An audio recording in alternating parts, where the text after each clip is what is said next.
Ever wondered how a mellow ballad transforms into a high-energy dance anthem? In this video, we'll break down the remix process, from the original melody to a club-ready version that gets everyone on their feet. Welcome to Pedia. Have you ever wondered how your favorite mellow song transforms into a dance floor anthem? In this episode of Pedia, we take you behind the scenes of the remix process, from the original track to its electrifying dance version. Let's break down every beat, layer, and decision that turns emotion into energy. 1. Understanding the original song, extended version. Every successful remix begins with one crucial step: understanding the DNA of the original song. This is where a remixer becomes part detective, part musician. The first thing they do is analyze the structure. That means breaking the song down into its core parts: intro, verse, chorus, bridge, and outro. Understanding this flow helps decide where to introduce new beats, where to create build-ups, and where to drop the energy for impact. Next is tempo. Most original songs aren't written with a club atmosphere in mind. A ballad might sit at 80 beats per minute, while a pop song could hover around 100 to 110. But dance tracks usually range from 120 to 140 BPM. So remixers must decide, should the tempo be increased? Or should they creatively build a groove that works at a slower pace? Then comes the key. Knowing the song's musical key helps the remixer ensure that any new bass lines, chords, or synths they add will harmonize with the vocals. If the original key doesn't suit a dance mood, it might be transposed, shifted up or down, to better match the remix genre or create a different emotional vibe. The most important element to focus on is often the vocal performance. Vocals are what listeners recognize first and connect with most. Remixes usually isolate the a cappella track, cleaning it of background music and noise. They listen closely to the tone, phrasing, and emotional delivery. Is the vocal soft and intimate? Bold and powerful? Melancholic? These cues guide the tone of the remix. Also, remixers examine the song's emotional message.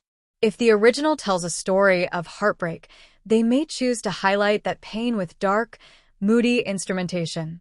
Or flip it completely, turning it into a cathartic, danceable anthem of resilience.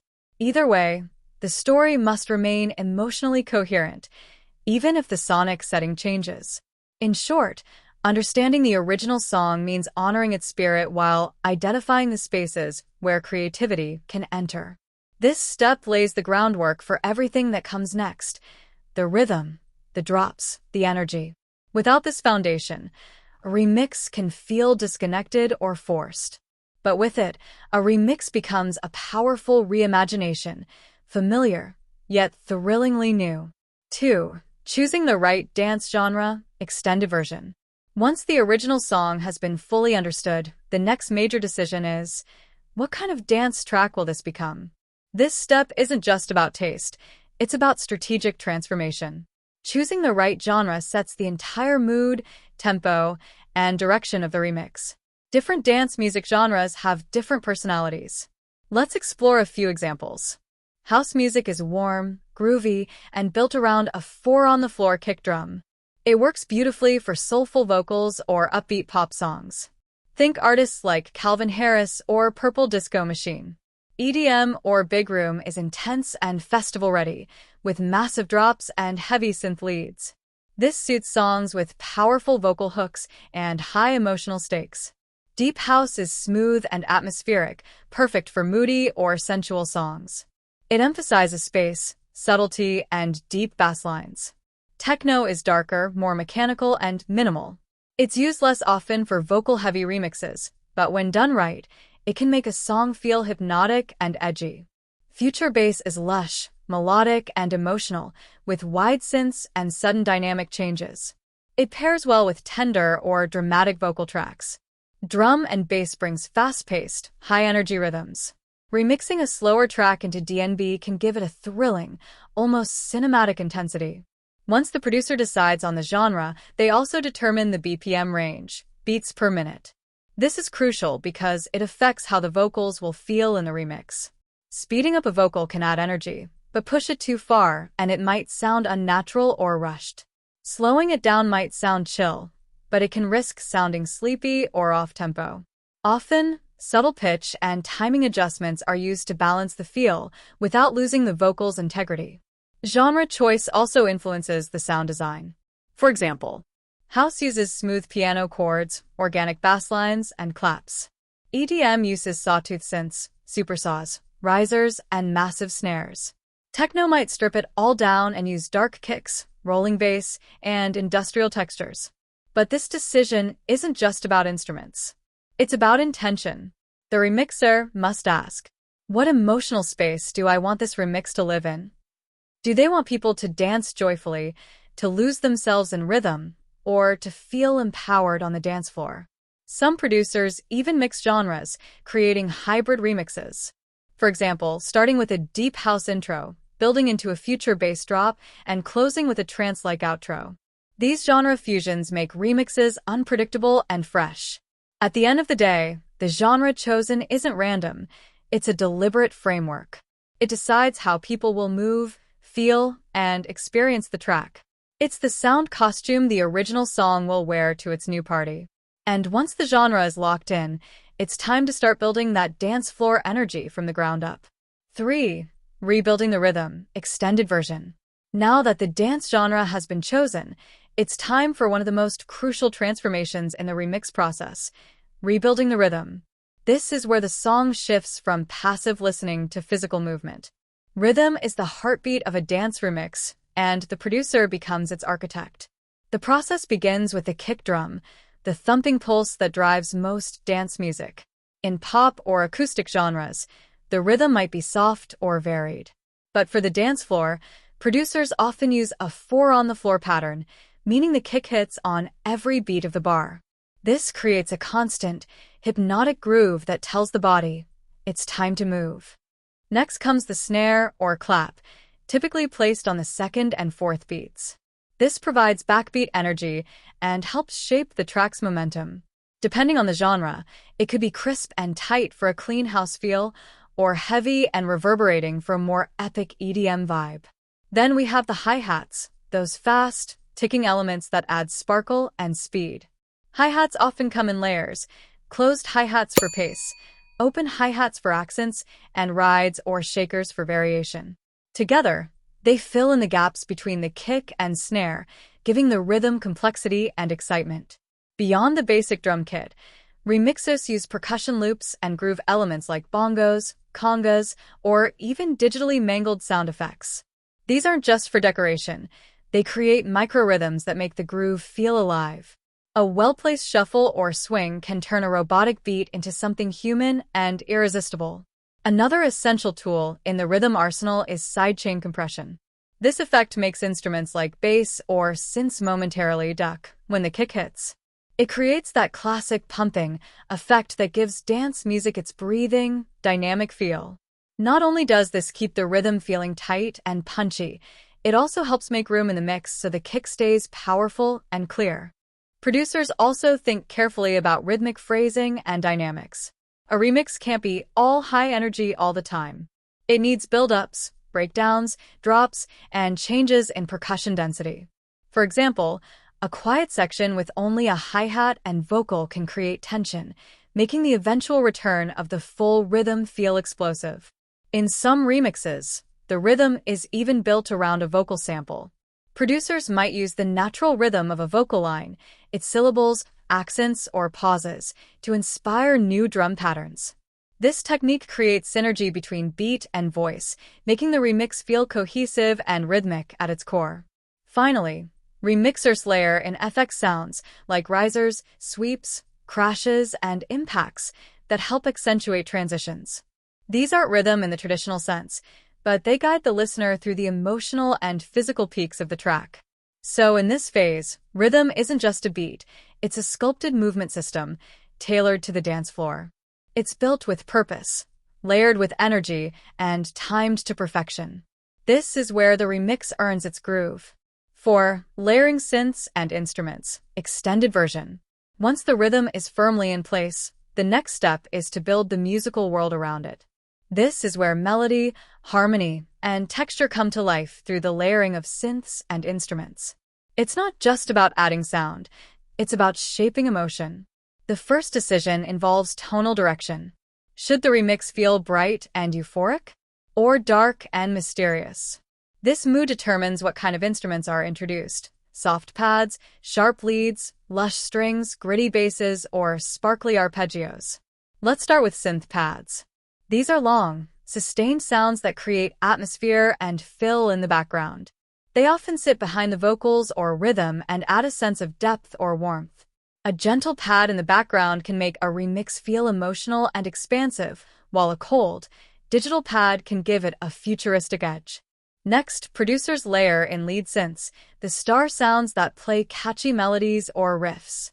In dance remixes, these leads are often bright, punchy, and highly expressive. They may mimic instruments like pianos, strings, or brass, or be entirely electronic and alien. The key is memorability. A great lead line can become the remix's new hook. Then comes the bass line. In many original songs, bass might play a subtle role. But in a remix, especially in genres like house or EDM, bass is king. It drives the energy, interacts with the kick drum, and adds physical weight to the track. Bass sounds range from deep sub-bass that you feel in your chest to mid-range growls and wobbles that dominate club systems. Remixers also often use arpeggiators, since that automatically play notes in a sequence. These can create fast, sparkling textures that give a remix a sense of motion, like musical glitter. Arpeggios can echo the chord progression or contrast it, adding complexity without clutter. For added musicality, producers may include instrument samples or real instruments. A piano riff, a guitar strum, a string section, or even a saxophone line can bring organic flavor into a heavily electronic track. These real-world textures add emotional resonance, reminding listeners of the original song's roots while elevating it into a new realm. Another powerful tool is reharmonization. This means changing the chords underneath the original melody or vocals. A remix might take a minor key ballad and reimagine it in a major key, flipping sadness into triumph. Or it might add entirely new chord progressions to give the vocals a surprising twist. These changes must be handled with care. They can unlock new emotional layers, or disrupt the song's identity if done poorly. To make all of this work together, producers use layering techniques. That means combining multiple sounds to create one rich, complex tone. For example, a lead synth might be made from 3 layers, one for the body, one for the sparkle, and one for the stereo width. These layers are blended carefully so they support each other without overwhelming the mix. Finally, producers use automation and modulation to make instruments evolve over time. Filters open and close. Reverb swells and fades. Delays bounce and shift. These changes keep the remix engaging from start to finish, because in dance music, movement isn't just physical, it's sonic. So in this stage, the remix becomes a new universe of sound. Synths and instruments are like paint on a canvas, each one adding color, mood, and motion. When done right, this layer turns a basic rhythm into a full emotional journey, guiding the listener through highs, lows, tension, and release, all without saying a word. 5. Chopping and rephrasing vocals, extended version. After the rhythm and instrumentals are built, it's time to revisit the element that defines the identity of most songs, the vocals. In remixing, vocals are more than just a melody line. They become a playground for creativity, emotion, and transformation. The first step is often isolating the vocal track, also known as the a cappella. This might come directly from studio stems, or be carefully extracted using audio separation tools. The cleaner the vocal, the more freedom the remixer has to manipulate it without clashing with leftover sounds from the original mix. Once isolated, the vocal becomes the canvas for chopping and rephrasing. Chopping refers to slicing the vocal into smaller pieces, sometimes syllables, sometimes full lines or phrases. These pieces can then be rearranged in a completely new order. A sad verse can be turned into a catchy loop. A single word can be repeated rhythmically to create a vocal hook. This process transforms the vocal from a linear storytelling device into a percussive, melodic, or hypnotic element. Producers often use time stretching and pitch shifting as well. Time stretching slows down or speeds up the vocal without changing the pitch, allowing it to fit perfectly with a new tempo. Pitch shifting, on the other hand, raises or lowers the tone of the voice. This can make the vocal feel brighter and more energetic, or deeper and more haunting. Sometimes a vocal is pitched up to sound youthful and light. Other times, it's pitched down to add weight and drama. A popular technique is vocal stuttering, rapidly repeating short slices of a word or phrase in rhythm. This creates a digital, glitchy effect that feels both musical and mechanical. It's commonly used in build-ups and transitions, especially before a drop, to build tension and signal change. Another approach is harmonizing the vocal using layers or effects. Remixers might clone the vocal track and pitch the copies up or down to create harmonies that didn't exist in the original. These stacked layers can create a choir-like feel or add richness and drama to a once simple line. Then there's vocal resampling, using chopped vocals as instruments. For example, a sustained ah sound can be turned into a synth-like pad. A clipped consonant can become a rhythmic click. In this way, the singer's voice becomes a modular sound element, reimagined and redistributed across the remix. Rephrasing can also mean repositioning lyrics. A line that originally appeared in a verse may now act as the chorus or drop. The remix becomes a reinterpretation of the message itself. This isn't just a technical trick, it's an emotional and narrative shift. The remixer becomes a kind of storyteller, deciding which words to highlight, which to repeat, and which to leave out entirely. Of course, not all vocal edits are aggressive. In some remixes, the vocals are left mostly intact but are supported by entirely new chord progressions or rhythmic phrasing underneath. This approach gives the listener a new emotional experience while preserving the familiarity of the original lyrics and melody. The real magic happens when the chopped and rephrased vocals feel like they were meant to sound this way. A skillful remix doesn't just edit the vocals, it recontextualizes them. The same words take on new meaning, new power, and new energy in their new musical environment. So, in this phase, the voice is no longer just a singer story. It becomes part of the rhythm, the melody, the texture, and the message. It's not about changing the voice. It's about unlocking new voices within it. Building the drops and breakdowns, extended version. At the heart of every powerful dance remix lies one of its most emotional and explosive components, the drop. And right before it, equally important but often underrated, is the breakdown. Together, these two elements form the emotional engine of the remix, taking listeners on a dynamic journey of tension and release. Let's start with the breakdown. A breakdown is a moment of space, contrast, and anticipation. After several bars of rhythm and energy, the track suddenly pulls back. The kick drops out. The bass fades. The groove dissolves into minimal elements, maybe just a synth pad, a vocal phrase, or a soft melodic motif. This is where the listener catches their breath. But it's also where emotional intensity builds. Breakdowns often reintroduce the original vocal, sometimes solo, sometimes surrounded by gentle ambience. This reminds the listener of the song's roots and core message. With everything else stripped away, the vocals hit harder, more personal. If the remix tells a story, the breakdown is where that story whispers before it shouts. Now, during the breakdown, remixers begin crafting the build-up. This is the sonic equivalent of climbing a roller coaster before the plunge.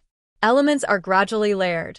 Snare rolls start ticking faster, riser synths increase in pitch, noise sweeps grow louder, and percussion begins to flutter. This build-up can last a few seconds, or extend for a full minute, heightening anticipation. One popular technique used here is filter automation.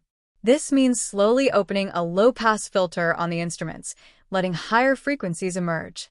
It gives the impression that the sound is growing in brightness and intensity. Producers might also automate reverb or delay, swelling certain elements into a larger-than-life presence. Then comes the drop, the musical climax. The moment everything crashes back in, but now harder, faster, and more energized. The drop is often marked by the return of the kick drum, a new bass line, and a lead synth or hook that wasn't present before. It's meant to make people move instantly, to lift the emotional weight built during the breakdown and convert it into kinetic energy. The drop isn't just loud, it's designed. Every frequency is placed with intention. The sub-bass is deep but not muddy. The kick is punchy and cuts through. The lead sound is bold and memorable. And the rhythm is structured to drive movement, whether it's head nodding, fist pumping, or full body dancing. In some cases, vocal chops or rephrased lyrics are layered on top of the drop, turning them into rhythmic elements themselves. In other remixes, the vocal might drop out entirely, letting the beat take full control. Both approaches work, depending on the desired emotional impact. But one drop isn't enough. Dance remixes often include multiple drop, breakdown, build-up cycles, each one evolving. The second drop might introduce new chords or a different synth lead. The third might flip the rhythm or even change key. These changes keep the remix fresh and unpredictable, sustaining energy over time. Also worth noting are fake drops, moments where the build-up creates huge tension, and then instead of the full beat dropping, the track teases the listener with a brief pause or a minimal groove. These tricks surprise the audience and make the eventual real drop even more satisfying. Ultimately, the interplay between breakdowns and drops is about contrast. It's the quiet that makes the loud louder, the tension that makes the release sweeter, the subtle that makes the explosive feel unforgettable. A great remix doesn't just loop a beat under a song. It sculpts emotional dynamics, taking listeners through a series of rises and falls that feel like a personal journey. That's the art of the drop and the science of the breakdown. 7. Mixing and mastering for the club, extended version. After all the beats have been built, the vocals transformed, and the synths layered, there's still one more critical phase that determines whether a remix truly hits on the dance floor: mixing and mastering. These final stages don't add new musical ideas, but they refine and polish everything that's already there, ensuring that the remix doesn't just sound good, but sounds powerful, clear, and club-ready. Let's start with mixing. Mixing is all about balance. It ensures that no sound overpowers another, and that every element has its own space in the frequency spectrum. Imagine a remix like a 3D painting. Some sounds sit in the front, like vocals and drums, while others float in the back, like pads or reverb trails. The first focus is usually the kick and bass. In dance music, these are the foundation. They must work together, not fight each other. If both are heavy in the same frequencies, usually the low end, they'll clash and create muddiness. So mixers use EQ to carve out space. For example, the bass might be reduced slightly around 50 Hz, allowing the kick drum to dominate that area. Then comes the stereo field. Sounds like hi-hats, synth pads, and effects can be panned left and right, widening the track and making it feel immersive. But key elements like the kick, snare, bass, and lead vocal usually stay centered. This makes them hit harder and feel more stable, especially on big sound systems. Another key tool is compression. This reduces the dynamic range of a sound, smoothing out its loudest and softest moments. On vocals, it makes sure every word is heard clearly. On drums, it adds punch. And across the whole mix, it creates consistency. But overcompression can squash the track's energy, so it must be used with skill and care. Mixing also involves using reverb and delay creatively. These effects add space and emotion. A short reverb can make a snare feel tight and snappy, while a long reverb on a vocal can create a dreamy or cinematic mood. The goal is not to drown the track in effects, but to enhance the atmosphere in ways that feel intentional.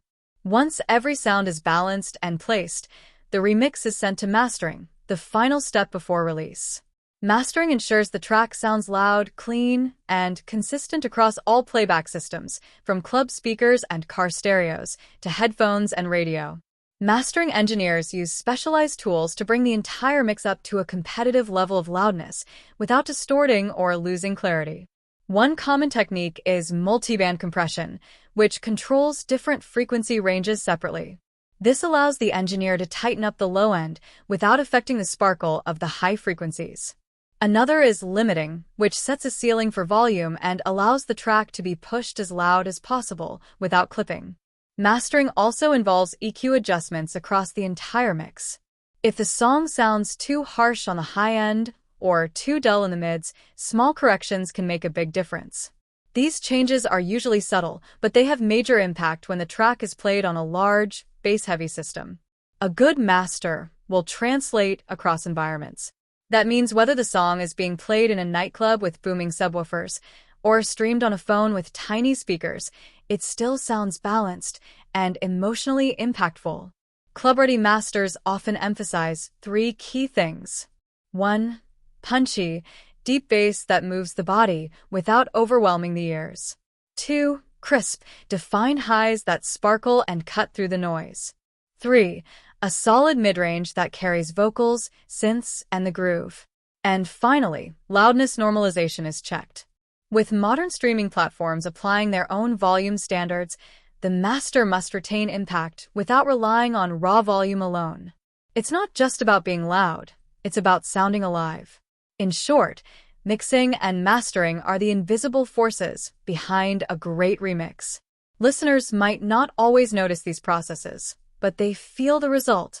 The difference between a remix that sounds cool and one that feels massive is almost always found here, in the hands of someone who knows how to make the song breathe, punch, and shine. 8. Final thoughts. Remixing as reimagining, extended version. At first glance, remixing might seem like a simple task. Just take an existing song, add a beat, and call it a dance version. But as we've explored in detail, a true remix is far more than that. It's not just an edit. It's not just a facelift. It's a reimagination, a complete rethinking of how a song feels, flows, and functions in an entirely new context. When done right, remix doesn't just support the original, it reveals something hidden within it. A melody that once whispered becomes a shout. A lyric that once sounded sad is transformed into an anthem of resilience. A slow groove becomes a pulse that moves the body. The original is not lost, it's reborn. Think of remixing as translation. The original song speaks in one emotional language, maybe folk, soul, pop, or acoustic ballad. The remixer translates it into the language of dance, rhythm, and energy. But just like translating poetry or literature, it's not a literal process. It's interpretive. It's expressive. It's personal. A great remixer approaches the track with both respect and boldness. They honor the essence, the melody, the message, the soul of the song. But they're not afraid to twist it, flip it, slow it down, or speed it up. They ask daring questions like, what if this love song was a celebration instead of a lament? What if the sadness became empowerment? What if this calm voice lived inside a thunderstorm of synths and bass? Remixing also serves a cultural purpose. It brings a song into new spaces. A track that once lived in headphones now lives on dance floors. A quiet ballad becomes a festival anthem. A niche artist gets global exposure through a remix that captures new audiences. In that way, remixing is a bridge, not just between genres but between people, cultures, and experiences. It's also a way for producers and DJs to express their identity. The choices they make, genre, tempo, mood, drops, effects, become their signature. Through remixing, they don't just support music. They create music with a fingerprint, using another artist's voice as raw material for their own vision. And let's not forget the emotional power of remixes. A remix can bring nostalgia to life with a modern twist. It can lift a moment, fuel a workout, electrify a night out, or even help someone dance through heartbreak. Because in the end, what we remember about a remix is not just the sound, but how it made us feel in a new way. So when we say remixing is reimagining, we're saying this. It's the art of uncovering what else a song could be. It's asking, what if this song had another life, another meaning, another energy? And then answering with rhythm, sound, and bold creativity. Because a remix is more than a rework. It's a second story, a second heartbeat, a second chance to be heard. Thank you for joining us on this deep dive into the remix process, from original emotion to dance floor explosion. If you found this breakdown insightful, share it, subscribe, and stay tuned for more music explorations here on Pedia. Until next time, keep listening and keep reimagining.